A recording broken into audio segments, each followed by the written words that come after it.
Кызылкия завод өзі қайсы кімнің территориясында тұрады? Карамат Бабашевна, бұл біріншіден Кызылкия завод емес, бұл Түштүк Кыргыз семен завод. Кызылкия Түштүк семен заводы. Кімнің территориясында тұрады? Бұл Ноқат районының территориясы, Кулатов айыл өкіметінің территориясы. Завод өзі? Завод өзі. Ал жерде тұрған жоқ. Бұл завод өзі мындайда, Замир, сен ал жерге районға әкім бол барғы чақтың, бұл мәселе антып қозғалған емес. Бұл мәселе. Себебі бұл құрылып, Баткен облысын көтеру бойынша құрылған білесі, шындығында келгенде. Бұл әкім болып барғаннан баштап ұшыл көйгөй башталды да. Ұшыл көтергеннен кейін, ұшыл семзаводтың артынан әкімдіктен қызматтан түсті. Açığını айтайын. Жансер Жолдошу Чуштан қастан қызматтан алған. Азыр эми сені вице-премьер-министр болып келдің. Біз эми жаш кадр екен, мақұлем түштіктен шығыптар, иштесін, үйренсін деп біз сені вице қылдық. А келішің менен ушул нерсе қызықтың да, а сені қызықтырыш керек. Баткен болон, Нарынборду бардың экономикаларын көтеріп қызықтырыш керек. А бирок сен эмне үчүн келип отурушуң менен ушуну баштадың? Сен вицесиңби же Ноқаттын акимисиңби десек? Жооп берип коеюнбу? Карамат Бабашевна, ушул маселени сиз лично мен өзүмө таңуулап табып жогорку кеңеш пленарный заседациясына көтөргөнсүз. Ол биринчиден туура эмес. Ол биринчиден туура эмес, мен дагы айтып коеюн. Мен өзүм дагы айтып аткан сөздөрүм бар бул жерде. Бул маселени лично мен көтөргөн эмесмин, айтып коеюн. Бул маселени прокуратура козгоп атат, уголовный делоны. Мыйзамды контролдой турган орган козгоп атат буну. Мыйзамды контролдой турган орган өзү уголовный дело ачып, жогорку соттон утутат, биз мыйзамды аткарайлы аткарбайлыбы?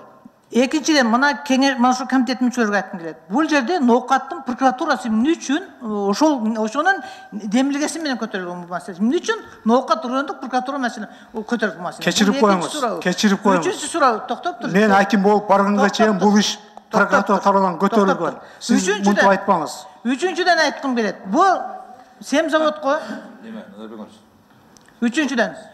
Бұл, білмейм, бұл өкіметтің вице-спикерлерін білмейм, қандайша тәртіпті мен білмейм. Үчүнчүден мен айттым, урматтуу комитеттин мүчөлөрү. Мен бір нерсеге таң аламын да, мына көрүп атасыздар. Өзбекстан менен, Тажикстан менен, Кыргызстан менен чеграны тактоодо.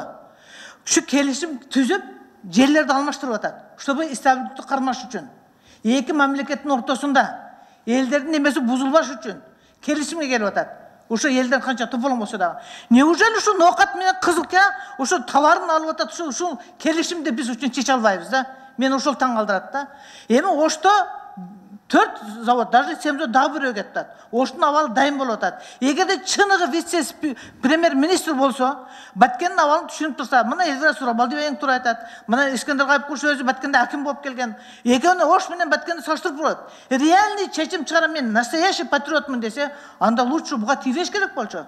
Болчу ошол территорияны жер менен алмаштырып койсо болот болчу. Кичинекей территорияны алмаштырып коелуп Баткенди көтөрө берсин депчи. Бул жерде башка кызыкчылык бар. Бұл жерде елдің пікірі қандай болып атат білесіздер. Азыркы күндө президенттин саясаты стабилдүүлүк деп атат. Елді қандай, мына мерлерден сурагыла, ел канча дүрбөлөң болуп атат. Эми болгону бир завод бар Баткенде, болгону бир завод. Бул андайча болбойт да бул. Мен суранып кетем, урматтуу комитеттин мүчөлөрү. Мына жаңы эң туура айтып атат, мына менин коллегаларым. Ушу территориалдык реформа болгуча өкмөттүн мына токтомуну чакыртып алыш керек. Анан ушу парламент ушул жерде реальный болуш үчүн комиссия түзүп кайтадан иликтеп чыксын. Мына юристтер да отурат. Почему териштиресиз? Иликтеп чыксын. Мындайча чечим туура эмес. Мен не согласмын. Комиссия сөзсүз түзүлсүн деп мен ушу сиздердин комитетиңизге сунуш кылып бердим.